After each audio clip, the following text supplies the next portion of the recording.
Là, je parle des humiliations qui ne dépendent pas de toi. Des situations de la vie. Tu te retrouves dans des situations imposées par la vie et bien sûr permis par Dieu. Je parle à ceux qui se sentent humiliés parce qu'ils se sont retrouvés dans l'humiliation. Je parle à celui-là qui ne sait pas comment, mais il se retrouve dans une position où il n'y a personne qui peut l'aider, mais tout le monde l'humilie et le rejette. Je parle à celui-là qui ne sait pas comment il va faire pour finir ses études parce qu'il se retrouve dans une situation humiliante. Je parle à celui-là, Dieu a permis les humiliations dans ta vie et tu ne sais plus comment faire. N'est pas l'humiliation, tu es allé coucher avec un homme d'autrui, tu es tombé enceinte, le mari d'autrui t'a abandonné, tu dis j'ai vu des humiliations. Non, tu ne vis pas des humiliations, ça ce sont les résultats de tes erreurs. Je ne parle pas de l'humiliation dans laquelle tu t'es trouvé parce que tu as fait des mauvais choix. Ce n'est pas de ça que je parle. Je ne parle pas de l'humiliation où tu es allé, toi jeune sœur, tu es allé vivre avec un soi-disant fiancé. Il a tellement couché avec toi qu'il t'a amorti. Et puis un jour il te dit, je ne vais pas t'épouser, je vais épouser quelqu'un d'autre. Tu m'écris sur le texto, maman je suis humilié. Tu n'es pas humilié, tu es en train de subir les erreurs de tes choix. Tu vas sortir avec un fiancé qui te bat comme un esclave. Alors que vous êtes encore fiancés. Et quand tu te maries, il commence à te battre, il te déchire les habits. Tu me cries, maman, je vis des humiliations dans mon mariage. Tu ne vis pas des humiliations. Tu es en train de vivre les résultats de ton choix. Parce qu'avant ça, tu avais vu que cet homme-là n'était pas digne de confiance. Mais tu t'es marié parce que tu es assoiffé du mariage. Ce n'est pas l'humiliation, c'est ta faute, Jésus. Tout celui qui vit l'humiliation est porteur de la gloire. Je suis d'accord avec toi. Tout celui qui subit une humiliation est porteur de la gloire. Celui que Dieu place dans des circonstances humiliantes est porteur de la gloire. C'est-à-dire donc, tout porteur de la gloire doit passer par l'humiliation.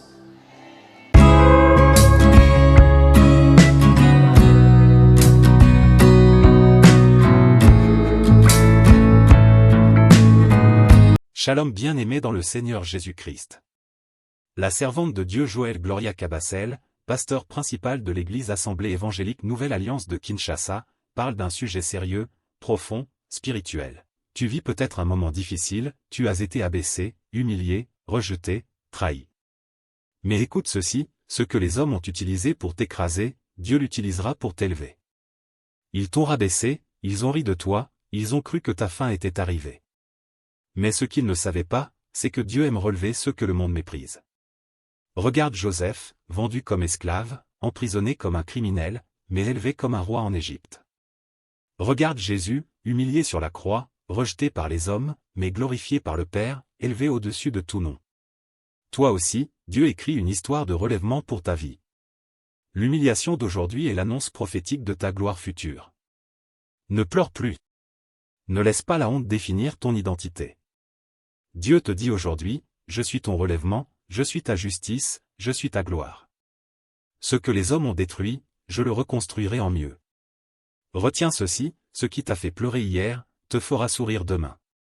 Abonne-toi si ce message t'a parlé, commente « Je crois au relèvement de Dieu » et partage cette vidéo à quelqu'un qui traverse l'humiliation. N'oublie pas, ils t'ont rabaissé, mais Dieu te relèvera plus haut que jamais. Abonnez-vous, aimez et partagez afin d'apporter l'évangile de Jésus-Christ aux nations car il y aura plus de joie dans le ciel pour un seul pécheur qui se repent. Que la bénédiction de Dieu soit votre partage dans le nom puissant de Jésus-Christ. Amen. Il y a multiples événements qui nous arrivent, qui nous font subir l'humiliation. Mais j'aimerais mettre une précision. Parce que quand je prêche, moi j'aime l'équilibre. Je n'aime pas les extrêmes. Laisse-moi placer l'équilibre à cet endroit. L'humiliation dont je parle n'est pas l'humiliation qui émane de tes erreurs. N'est pas l'humiliation. Tu es allé coucher avec un homme d'autrui, tu es tombé enceinte, le mari d'autrui t'a abandonné, tu dis j'ai vu des humiliations. Non, tu ne vis pas des humiliations. Ça, ce sont les résultats de tes erreurs. Je ne parle pas de l'humiliation dans laquelle tu t'es trouvé dans laquelle tu te trouvais parce que tu as fait des mauvais choix. Ce n'est pas de ça que je parle. Je ne parle pas de l'humiliation où tu es allé, toi jeune sœur, tu es allé vivre avec un soi-disant fiancé. Il a tellement couché avec toi qu'il t'a amorti. Et puis un jour il te dit, je ne vais pas t'épouser, je vais épouser quelqu'un d'autre. Tu m'écris sur le texto, maman je suis humilié. Tu n'es pas humilié, tu es en train de subir les erreurs de tes choix. Ça ce n'est pas l'humiliation. Ce sont les résultats de tes erreurs. Que quelqu'un me dise les résultats de mes erreurs. Non, c'est bien que tu introduis ce que je dis là. Parce que quand on dit humiliation, tout le monde pense que l'humiliation c'est tout rabaissement. Non. Tes erreurs qui t'ont amené à faire des choix et ces choix t'ont introduit dans la bassesse. Ce ne sont pas les humiliations selon Dieu. Je le dis autrement. La bassesse dans laquelle tu te retrouves, qui est le résultat de tes erreurs, ce n'est pas l'humiliation dont je parle. La sagesse épargne de la bassesse. Dis à ton frère, la sagesse épargne de la bassesse. Quand tu es sage, tu vas savoir quel choix faire dans la vie. Les choix qui ne vont pas t'amener dans la bassesse. Les choix qui ne vont pas t'imposer une certaine humiliation. Est-ce que quelqu'un m'entend? Tu es fiancé, mademoiselle. Tu es fiancé avec un homme qui te bat déjà comme un sac de boxe. Il te bat tous les jours, vous êtes fiancé. Tu dis non, moi je veux me marier parce que tu es en crise de mariage. Au nom de Jésus, ne fais pas partie de ce genre de femme. Même quand on est en crise économique, l'argent circule toujours à certaines sphères.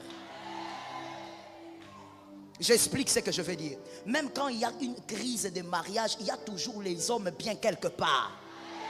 Ça tombe sur toi. Tu vas sortir avec un fiancé qui te bat comme un esclave alors que vous êtes encore fiancé. Et quand tu te maries, il commence à te battre, il te déchire les habits. Tu m'écris, maman, je vis des humiliations dans mon mariage. Tu ne vis pas des humiliations. Tu es en train de vivre les résultats de ton choix.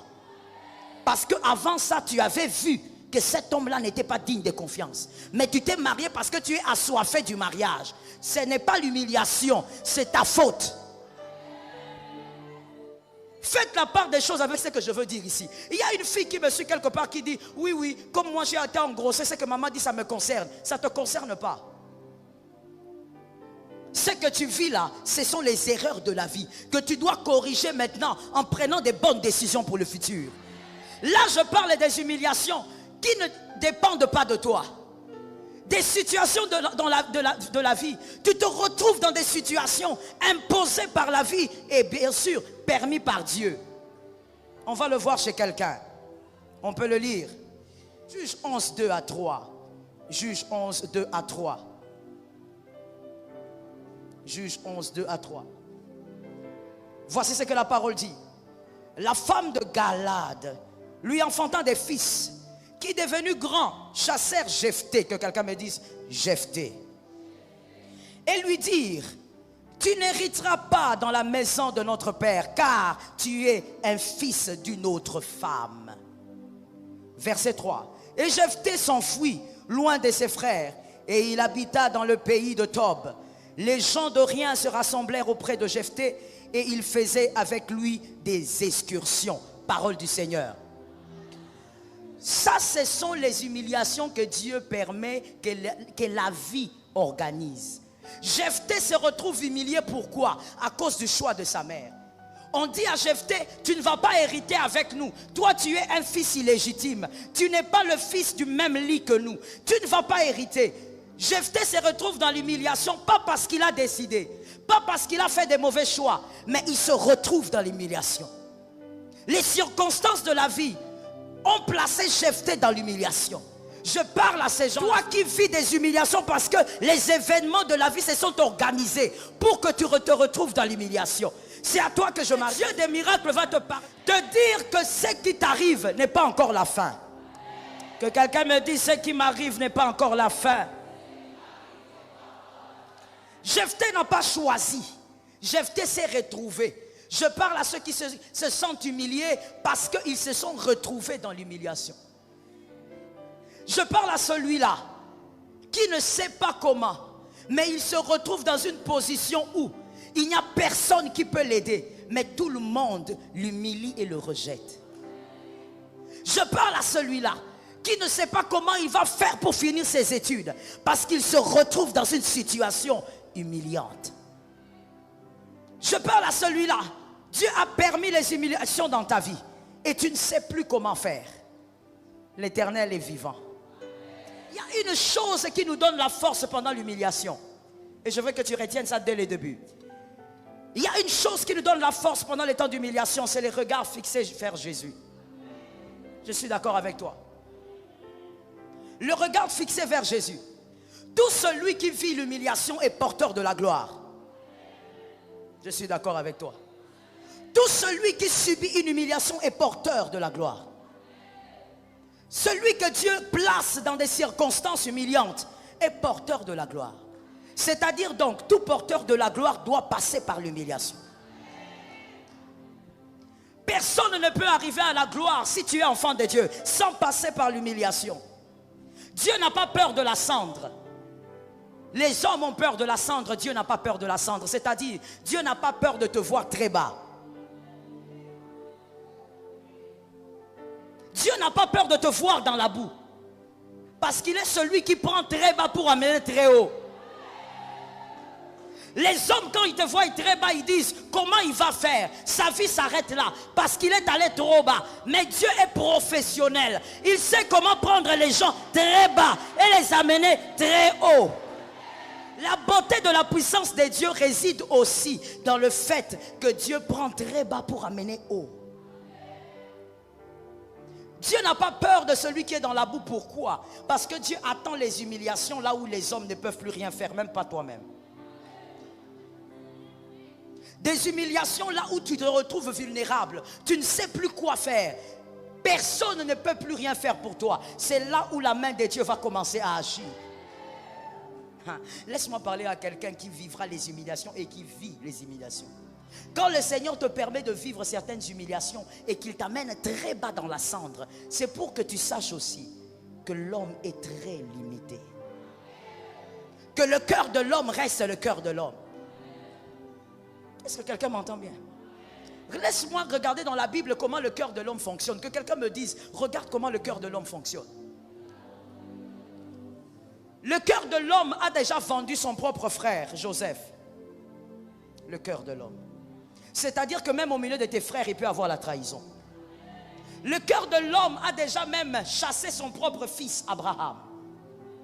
Donc, même tes propres parents pourront te rejeter si cela arrive. C'est toujours possible. C'est ça le cœur de l'homme. Le cœur de l'homme est capable de faire et de réaliser des choses horribles. Mais Dieu permet l'humiliation pour que tu saches que celui-là que tu admires n'est qu'un homme. Que celui-là sur qui tu comptes n'est qu'un homme. Que là où tu dis, même si ça ne marche pas, lui va m'aider, ce n'est qu'un homme. Dieu permet que tu descendes très bas pour que tu saches que l'homme est limité. Toi-même, tu es limité. Mais lui, il est le porteur de la gloire dans l'humiliation.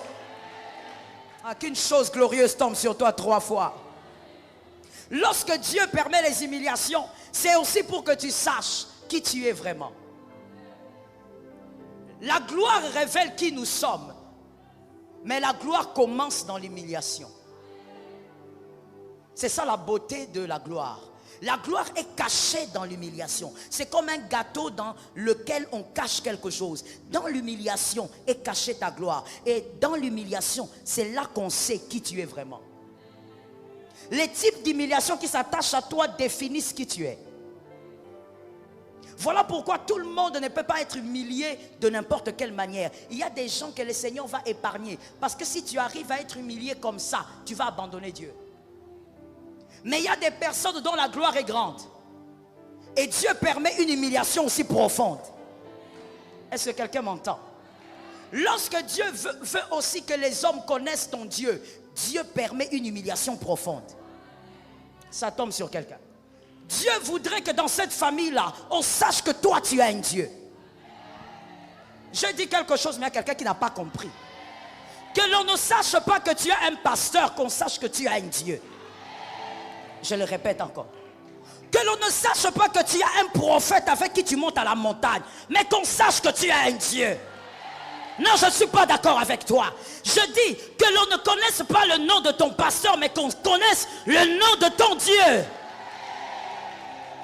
Dieu veut que ça arrive, mais pour que ça arrive, il va te faire descendre dans la cendre. Je suis d'accord avec toi, ma fille. Dieu prend Daniel. Daniel priait déjà 3 fois par jour. Qui a dit amen? Daniel était très sérieux avec les choses sacrées. Qui a dit amen? Mais Dieu permet que Daniel entre dans la fosse au lion. C'est-à-dire, malgré la prière de Daniel, Dieu prend Daniel, l'introduit dans l'humiliation. C'est-à-dire, ce n'est pas la prière qui empêche l'humiliation. Ce n'est pas le jeûne qui empêche l'humiliation. Mais l'humiliation est l'adresse de la gloire. Quand Dieu veut élever un homme, Dieu place cet homme dans les situations humiliantes. Lorsque Daniel priait 3 fois par jour, un homme très consacré, le roi savait que Daniel avait un Dieu et qu'il priait son Dieu. Mais après l'humiliation, après la fosse au lion, le roi dit, laisse-moi te donner le verset, tu vas le lire à la maison. Daniel 6, 20 à 26. Daniel 6, 20 à 26. Après la fosse au lion, ou pendant la fosse au lion, le roi dit que tout le monde entende et que tous les peuples adorent le Dieu de Daniel. J'ai envie de lancer une phrase dans la vie de quelqu'un. Écoute-moi bien. La consécration personnelle est bonne. Que quelqu'un me dise bonne. Sois un peu rapide. La consécration personnelle est bonne. Bon, tu as commencé, fais mieux que ça. La consécration personnelle est bonne. La consécration par rapport à ta propre vie, c'est bien. Prier chaque fois, c'est bon. Jeûner chaque fois, c'est bon. Mais Dieu ne veut pas se limiter là. Dieu ne veut pas être seulement ton Dieu, il veut être le Dieu de ta maison. Dieu veut que l'on sache que toi, tu as un Dieu qui peut bénir les nations. Pas bénir seulement ta maison. Il veut être le Dieu de ta famille. Mais pour qu'il soit le Dieu de tout un peuple, Daniel devait passer d'abord par l'humiliation. C'est par l'humiliation que l'élévation de Daniel est arrivée. Même quand vous lisez l'histoire de Daniel, toutes les élévations de Daniel sont passées par l'humiliation. Lorsque Dieu veut te faire monter un peu plus haut, il te descend d'abord. Que quelqu'un dise à son voisin, quand Dieu veut me faire monter, il me descend d'abord. Je peux parler à quelqu'un. Est-ce que je peux parler à quelqu'un qui aime la Bible? Je peux parler à quelqu'un qui aime la parole de Dieu. Lorsque Jésus était sur terre, Jésus opérait dans les miracles. Qui a dit oui? Jésus opérait dans les prodiges. Son nom était au-dessus du péché, était au-dessus de la maladie, était au-dessus des infirmités, était au-dessus même de l'impureté. C'est comme ça qu'il guérissait les lépreux. Son nom était au-dessus de toutes ces choses. Mais il n'avait pas encore le nom au-dessus de tout nom. Sur la terre, son nom était redoutable, mais ce n'était pas encore un nom qui était... C'est-à-dire, quand il était sur la terre, son nom ne permettait pas encore l'entrée dans l'éternité. Mais son nom était au-dessus de la maladie, au-dessus des infirmités et au-dessus de tout problème. Mais il n'avait pas encore le nom. Quand il devait recevoir le nom au-dessus de tout nom, là maintenant Dieu lui dit, ça c'est une autre dimension. Ça il faut un autre abaissement. Quand tu guéris les malades, Jésus, tu es debout, tu déclares, les gens sont guéris. Quand tu veux faire marcher les paralytiques, Jésus, tu parles, les paralytiques marchent. Mais pour avoir le nom au-dessus de tous les noms, il ne faut pas avoir la tunique. Il faut rester nu sur la croix. Je dis à quelqu'un, plus Dieu t'abaisse, l'élévation s'annonce.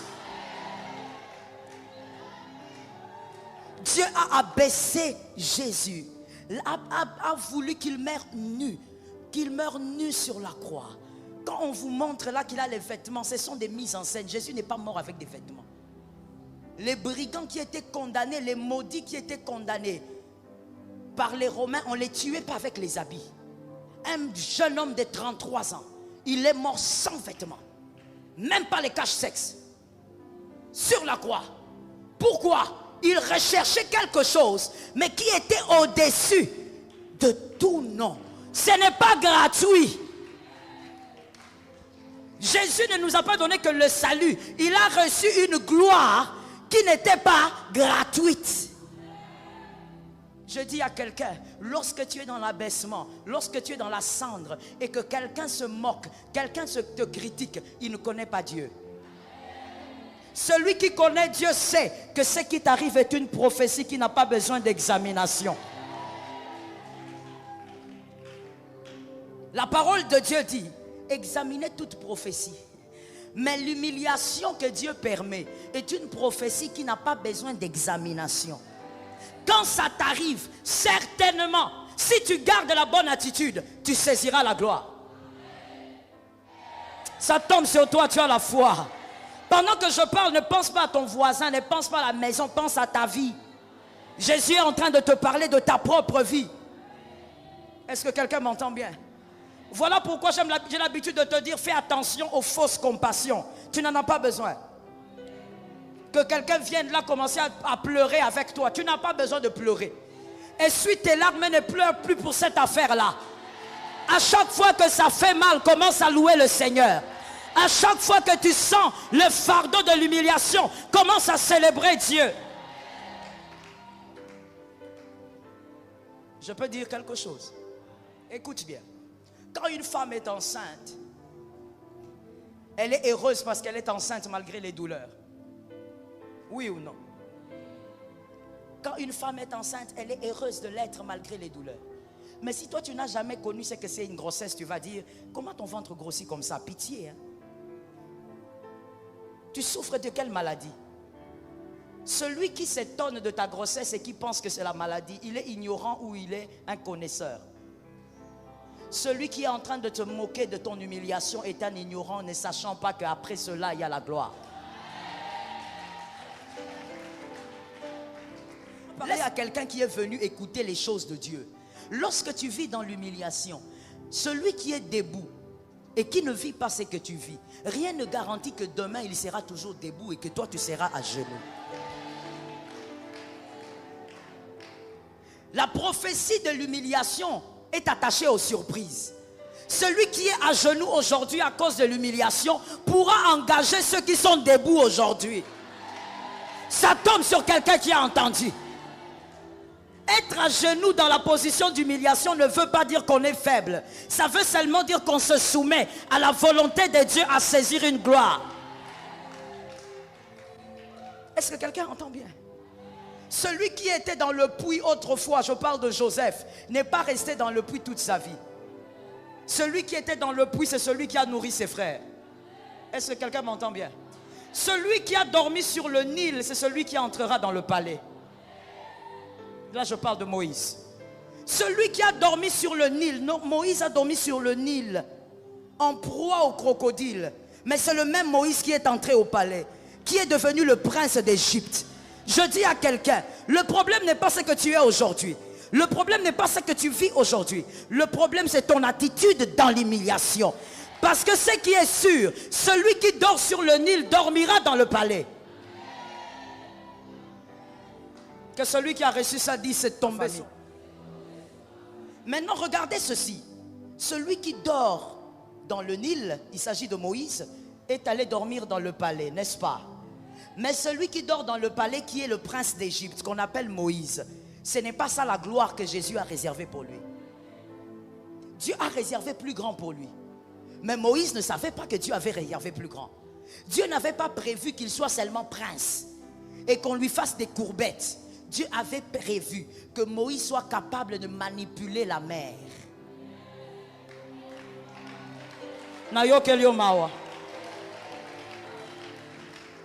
Toute parole que tu entends doublement, que cela amène quelque chose de glorieux dans ta vie. Moïse devait manipuler la mer. Moïse devait faire sortir l'eau du rocher. Il n'était pas le simple prince d'Égypte. Et pour arriver là-bas, Dieu crée encore l'humiliation. Dis à ton voisin, si tu ne comprends pas la prophétie de l'humiliation, ne marche pas avec moi.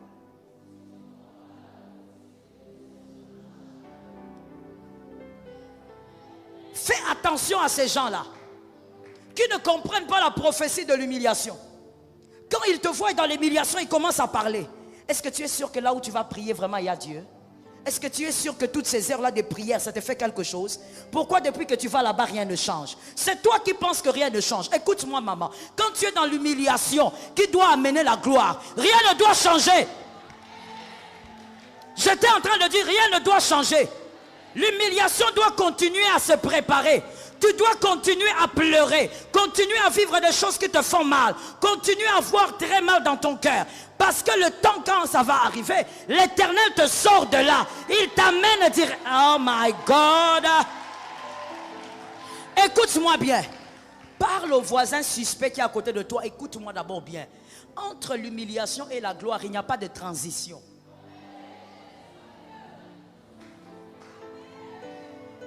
Entre l'humiliation et la gloire, il n'y a pas.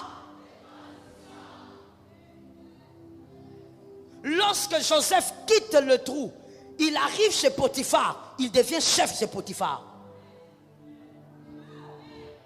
Toi, tu ne comptes pas cet espace de la vie de Joseph. Chez Potiphar là, c'était pas une transition, il était chef là-bas. Il dormait bien là-bas.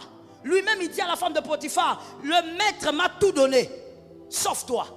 C'est-à-dire que Joseph est devenu le chef, même des vieux qu'il avait trouvés. Entre l'humiliation et la gloire, il n'y a pas de transition. Dieu va t'introduire dans ta gloire. Qu'on te laisse là-bas. Celui, laisse-moi parler prophétiquement. Écoute-moi très bien. Lorsqu'on te vend par tes frères, celui qui veut te ramener, c'est Jacob est maudit. Est-ce que quelqu'un m'entend? Lorsque Judas veut te vendre, Ruben veut te vendre, celui qui te dit, oh Maouin, je te ramène chez Jacob, il est maudit. Il veut limiter ta vie. Toi, tu n'es pas le fils de Jacob seulement. Tu es le ministre de l'Égypte. À 30 ans, tu dois être ministre de l'Égypte. Lorsqu'on te vend, laisse qu'on te vende. Reste dans l'humiliation. Supporte l'humiliation. Regarde à Jésus. Attends la gloire. Écoute-moi très bien. Lorsqu'on te vend par tes frères, celui qui veut te ramener, c'est Jacob est maudit. Est-ce que quelqu'un m'entend? Lorsque Judas veut te vendre, Ruben veut te vendre, celui qui te dit, oh Maouin, je te ramène chez Jacob, il est maudit. Il veut limiter ta vie. Toi, tu n'es pas le fils de Jacob seulement. Tu es le ministre de l'Égypte. À 30 ans, tu dois être ministre de l'Égypte. Lorsqu'on te vend, laisse qu'on te vende. Reste dans l'humiliation. Supporte l'humiliation. Regarde à Jésus. Attends la gloire. Dis à ton voisin, qui est celui-là qui veut m'amener chez Jacob?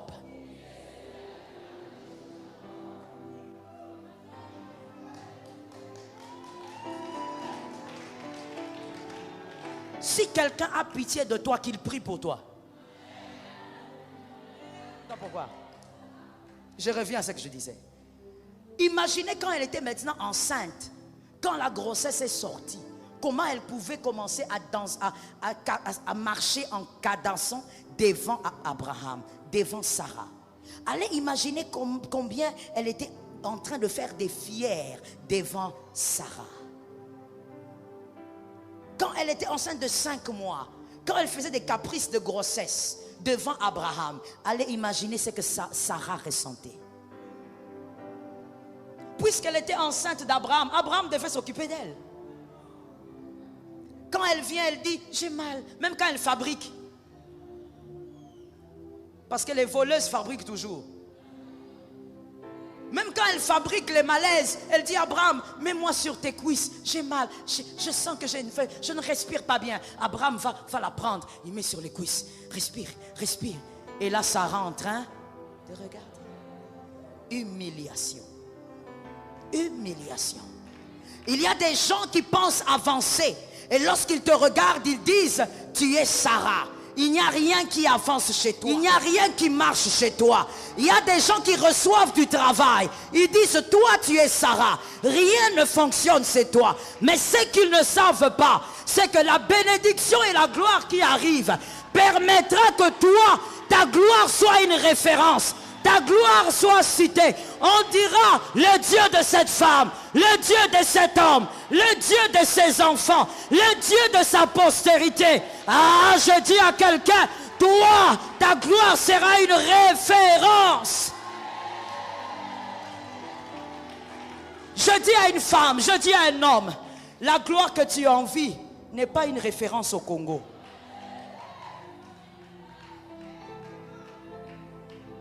C'est la gloire seulement qui est connue dans votre quartier. La preuve, c'est que moi, je ne connais pas ça. Ce n'est pas une gloire qui est une référence au Congo. Mais il y a des gloires. Quand ça tombe sur quelqu'un, tu deviens une référence pour la nation. Tu vas au-delà de la nation. Je parle et je parle et je parle. Tu deviens une gloire pour la nation. La référence de la gloire. Quand on cite ton nom, on cite le nom de ton fils aîné, on cite le nom de ton second, on cite le nom de ton troisième. Quand on voit ton enfant, on dira, de qui est-il fils? Ah, regarde celui qui est à côté de toi, dis-lui, j'espère que tu n'es pas Agar. Est-ce que quelqu'un m'entend? Parce que les Agar, les choses viennent vite, vite. Mais les choses qui viennent vite ne vont pas loin. Est-ce que quelqu'un m'entend? Les choses qui viennent vite mais ne vont pas.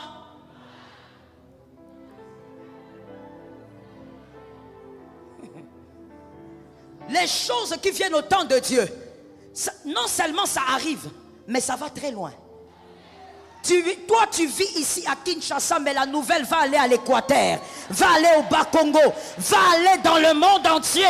Parce que Dieu a fait de ton humiliation la référence de la gloire. Est-ce que quelqu'un m'entend? Que quelqu'un regarde un voisin. Attention, quand je dis regarde le voisin, il faut faire attention des voisins sorciers. Ah oui, ils sont sorciers.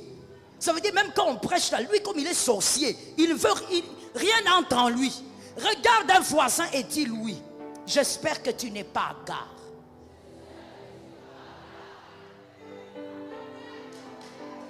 Tu sais, les Agars sont ceux qui viennent vers vous pour vous dire, qu'est-ce que Dieu a fait pour toi depuis que l'année a commencé? Ça, c'est quelle question? Non, permettez-moi un peu de dire quelque chose d'un peu étrange. Excusez-moi, j'ai demandé déjà excuse. J'ai déjà demandé pardon avant. Les Agars, ce sont des gens un peu abrutis. Comment tu peux venir demander à quelqu'un qu'est-ce que Dieu a fait pour toi? Peux-tu poser la même question au cimetière? Est-ce que tu peux poser la même question au cimetière? Tu vas dans le cimetière et tu vois une tombe, tu demandes qu'est-ce que Dieu a fait pour toi? Tu peux? Pourquoi tu ne le fais pas? Très bien ma fille, c'est fini, il est déjà mort. Mais quand tu as le courage de me poser la question, c'est que je suis en vie. Voici ce que Dieu a fait pour moi. Voici ce que Dieu a réalisé. Voici ce que Dieu a accompli. Vaut mieux un chien vivant qu'un lion mort. Le chien va aboyer. Le chien va entrer chez les rois. Je prophétise, tu entreras. Ta gloire, tu la saisiras. Elle est une référence. Elle est une référence. Elle est une référence. Je prophétise. Hey, c'est quel genre de questions abruties comme ça? Qu'est-ce que Dieu a fait pour toi depuis que l'année a commencé? Est-ce que toi tu peux poser la même question à un mort? Si tu es vivant, c'est le joker de Dieu. Tu as compris? Si tu es vivant, c'est le joker de Dieu. Le joker de Dieu, c'est quoi? C'est que même quand tu es dans l'humiliation, les hommes ne voient pas ta gloire. Les hommes te critiquent. Les hommes t'acculent, la sorcellerie t'accule, mais Dieu te garde en vie. Ce qui compte pour Dieu, c'est que tu sois en vie. Parce qu'à un moment donné, à un temps fixé, à un moment bien fixé, Dieu va te prendre et va t'installer avec les grands. Ce qui compte, c'est la vie. Ce qui compte, c'est la vie. Il y a des gens qui regardent, je parle, qui regardent, qui te disent, regarde comment sont tes enfants. Tes enfants seront certainement parmi les derniers de la famille. Qui a dit ça? Tant qu'ils sont vivants, c'est le joker de Dieu. Dieu peut bouger les choses à n'importe quel moment. Je prophétise qu'en sortant d'ici, qu'une gloire, qu'une grâce localise un homme de foi, une femme de foi, que l'Éternel te l'accorde au nom de Jésus. Ne sais-tu pas que la vie c'est le plan de Dieu? Dis à ton frère, la vie c'est le joker de Dieu.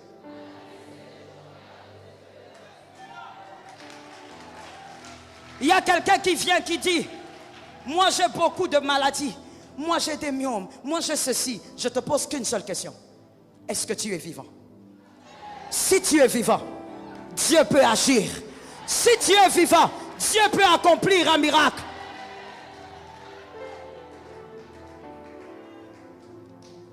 Je veux vraiment que quelqu'un m'entende. Maman, est-ce que tu me captes? Je sens la foi chez toi, écoute-moi. Écoute-moi très bien, garde la position que tu as. Écoute-moi ce que je veux dire. Lorsque Joseph est dans le puits, les frères ont jeté Joseph. Dieu n'a pas envoyé à Joseph un miracle de l'eau qui descendait. Écoute très bien ce que je veux dire. Lorsque Joseph était dans le puits, Dieu n'a pas dit, ok, c'est mon fils, il sera ministre, alors je lui envoie de l'eau. Joseph est resté souffrir sans manger, sans boire. C'est pour te dire quoi? C'est pour te dire que quand tu traverses des humiliations, ce qui compte pour Dieu n'est pas de te donner les vêtements, à boire, à manger. Ce qui compte pour Dieu, c'est que tu restes en vie. Il y a quelqu'un qui peut dire dans son âme, comment moi je suis enfant de Dieu? Frère, ce qui compte pour Dieu, ce n'est pas ça. Si tu restes en vie avec un seul pantalon, c'est le témoignage de demain. Un jour tu diras, je n'avais qu'un seul pantalon, l'Éternel des armées m'a fait grâce. Laisse-moi parler à quelqu'un. Celui qui est capable de voir la grâce, c'est celui qui a déjà été dans la crasse. Celui qui n'a jamais été dans la crasse ne peut pas voir la grâce. C'est-à-dire que celui qui n'a jamais été dans l'humiliation ne peut pas se reconnaître que c'est l'Éternel qui sort de l'humiliation. J'explique ça facilement. Celui qui n'a jamais manqué à manger ne sait pas ce que c'est le témoignage d'une personne qui dit « Jésus m'a nourri ». Tu ne peux pas le savoir. Mais celui qui a déjà vécu ça, il sait ce que ça veut dire quand quelqu'un dit « Jésus m'a nourri ». Laisse-moi te dire une chose. L'humiliation que tu as vécue, ce que tu as déjà vécu te connaît. Ce que tu as déjà vécu te connaît. Et ce qui te connaît ne peut plus t'effrayer. Est-ce que quelqu'un entend? Voilà pourquoi nous n'avons pas tous les mêmes peurs. Voilà pourquoi lorsqu'on a des problèmes, tous, nous ne fouillons pas l'église comme certains. Non, à cause de ceci, je ne peux pas venir, j'ai des problèmes. Tu sais pourquoi? Parce que nous avons vécu ce que tu vis et nous sommes allés au-delà. Ce que tu as connu te connaît. Et ce qui te connaît ne peut pas t'effrayer. Tu peux vivre des humiliations. Mais si d'autres arrivent dans l'avenir, tu ne seras pas effrayé.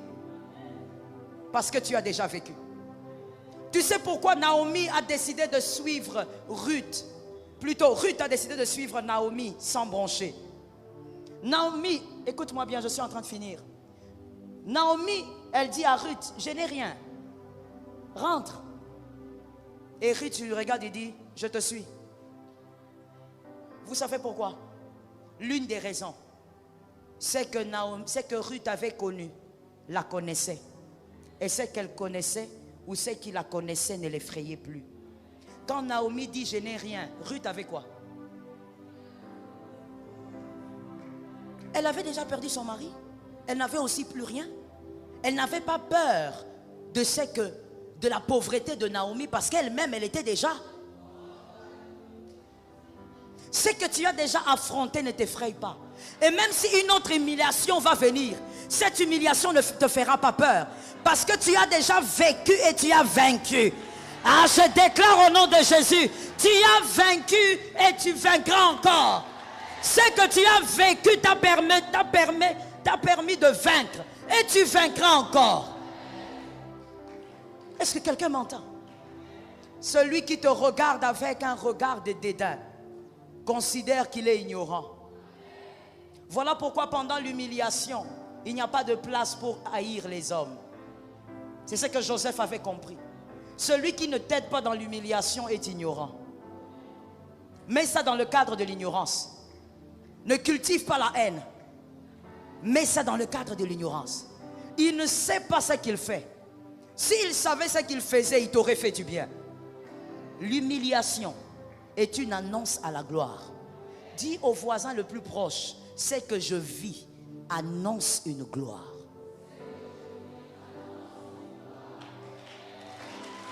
Est-ce que tu lui as dit? Est-ce que tu lui as dit? Dis à un autre qui est un peu plus loin, parce qu'il faut trouver des gens qui répondent. Dis à un autre, ce que j'ai vécu est en train d'annoncer une gloire.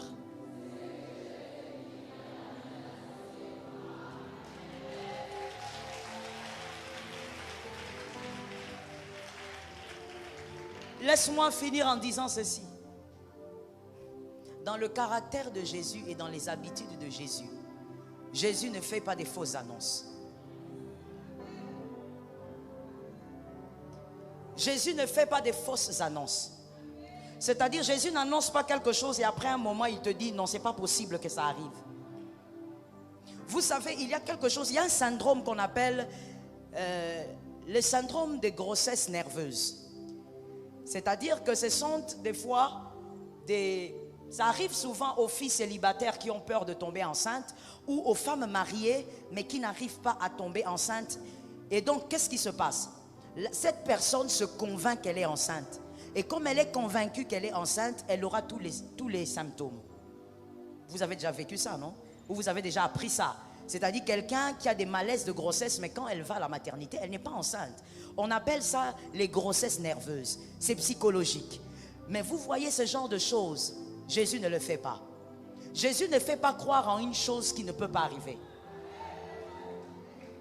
Lorsque Jésus t'annonce quelque chose, elle arrive certainement. Parce que celui qui a fait la promesse, j'aimerais entendre quelqu'un dire est fidèle. Celui qui a fait la promesse, répète, celui qui a fait la promesse. Lorsque Jésus t'introduit dans l'humiliation, la promesse est certaine. La gloire va arriver. Mais garde la bonne attitude. Focalise-toi sur Jésus. Pendant l'humiliation, ne me dis pas les gens ont dit, les gens ont fait. Dis-moi ce que Jésus t'a dit. Reste focalisé sur Jésus. Et la gloire va se manifester. Oh, je bénis ta vie. Je bénis ton humiliation. Je bénis ton attitude dans l'humiliation. Je bénis ce que tu vivras dans l'humiliation. Je bénis la gloire qui arrive. Je bénis la gloire qui s'annonce. Je prophétise. Ce qui doit arriver par cette humiliation est déjà à la porte. C'est une question de temps. Ce qui doit arriver par cette humiliation est à la porte. Patiente encore. Patiente encore. Reste, garde le regard fixé vers Jésus. Écoute ce que les regards de Jésus disent. Éloigne-toi des regards des hommes. Patiente encore, la gloire est tout près. Que ta gloire soit la référence de cette famille. La référence de cette maison. La référence d'un quartier. Bien sûr, je parle aux hommes intelligents. La référence de toute une nation. C'est possible que ta gloire soit une référence pour les autres. Que ceux qui allaient aller dans le péché te regardent et disent, c'est possible de vivre dans la sainteté. Que l'Éternel t'aide à vivre patiemment dans ton humiliation. Je prophétise l'humiliation d'aujourd'hui. Il y a encore des gens assis jusqu'à cette minute. Vous attendez qu'on mette un communiqué, qu'on a commencé à prier. Je prophétise. Quand on prophétise sur toi, on ne reste pas assis. Je prophétise au nom de Jésus que cette humiliation-là, l'humiliation dans laquelle tu es, que ça produise une gloire qui va donner le repos aux autres. Oh Saint-Esprit. Non, je sens quelque chose dans mon esprit. Laisse-moi commencer par là. Thank you, Lord. Je prophétise sur toi en disant, pendant ce temps d'humiliation, que Dieu te donne la force.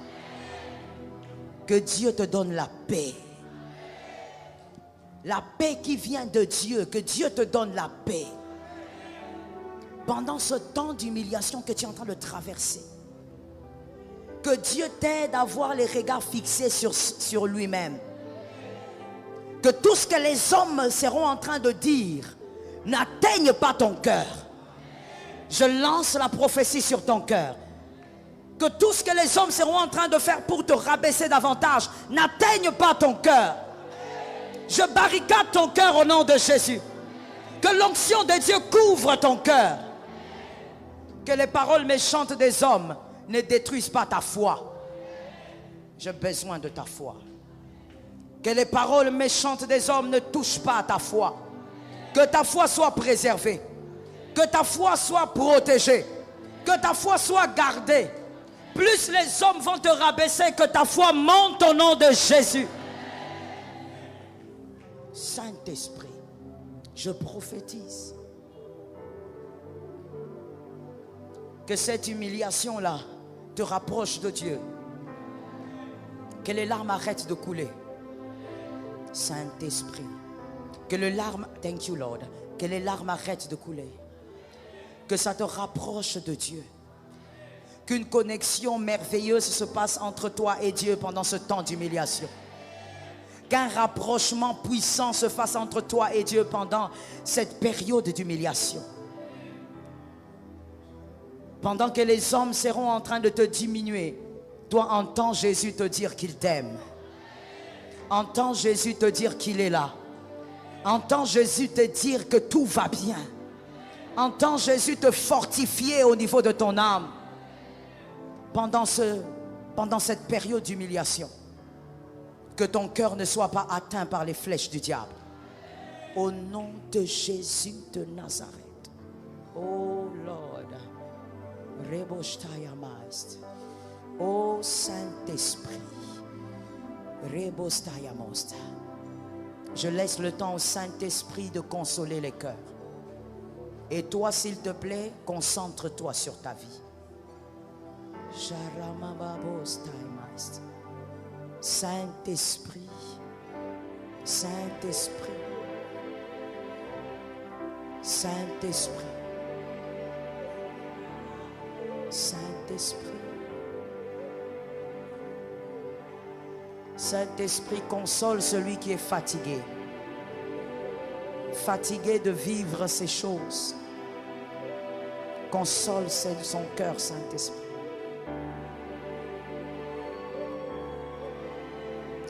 Saint-Esprit, console ma sœur qui est fatiguée. Fatiguée de vivre les mêmes choses.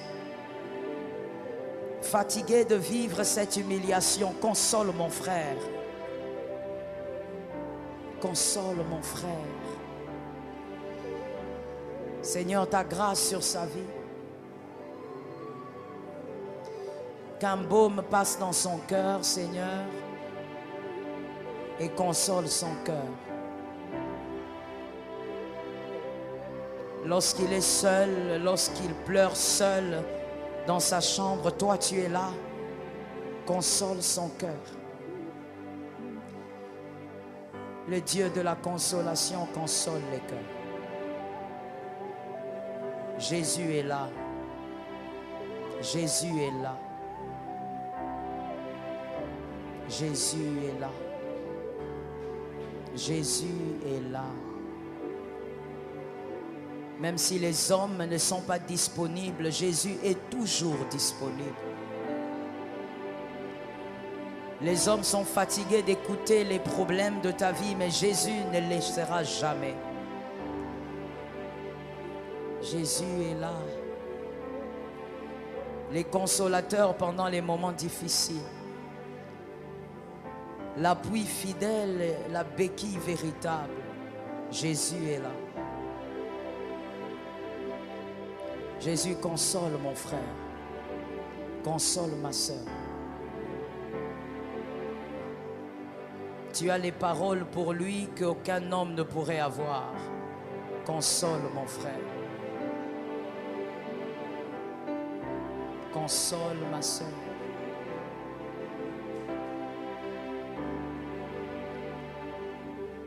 Jésus, console mon frère. C'est qu'il vit, il vit seul avec toi. Tu es le seul à savoir, c'est que ma sœur, mon frère vit réellement. Console, Seigneur. Console, Seigneur. Sans instrument, s'il vous plaît. Saint-Esprit. Saint-Esprit. Ma sœur n'a plus que toi. Mon frère n'a plus que toi. Tu es sa raison d'espérer. Saint-Esprit, tu peux consoler.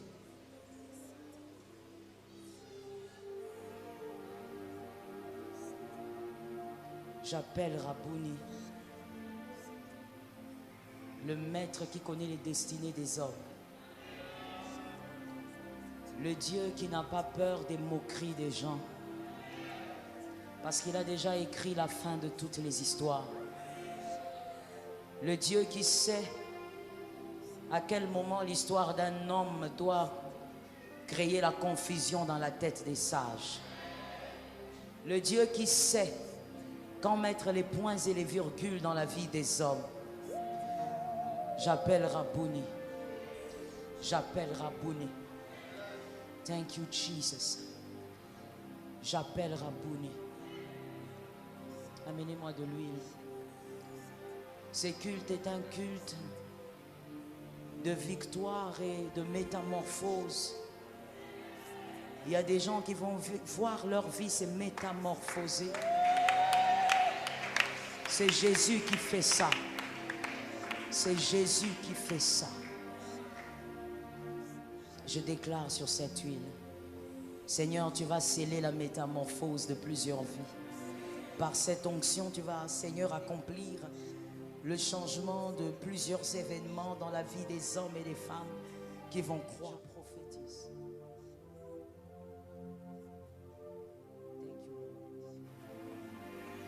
Aux autres, la nani. Il y a des gens qui sont à la porte de leur grâce. Toi, tu regardes les gens. Shalom bien-aimés dans le Seigneur, j'espère que vous avez aimé cette vidéo. Abonnez-vous et partagez pour porter l'évangile de Jésus-Christ aux nations. Merci de faire partie de notre famille merveilleuse Jésus-Christ. Que Dieu vous bénisse abondamment.